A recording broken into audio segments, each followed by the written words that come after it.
I'm wondering if you would have some leftovers in your kitchen to spare.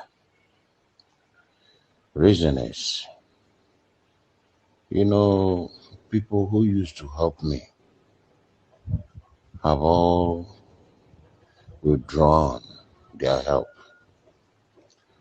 when they heard that the vice president had given me the money. But you would agree with me that such monies you need to invest wisely. And that is what I've done. When you make investments to it, will take time before you begin enjoying it.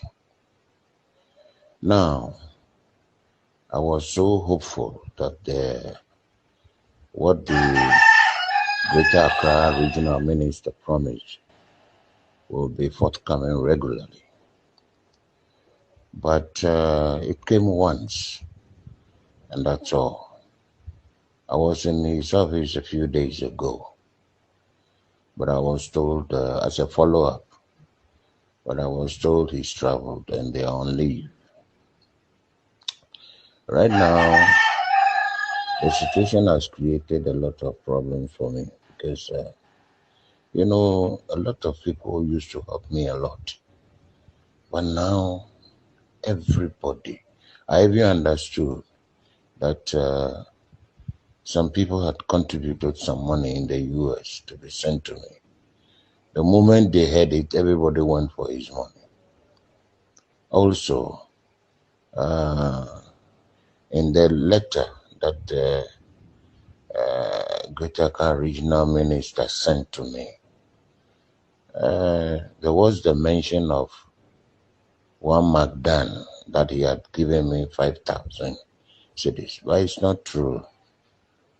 Recently, I contacted one chief who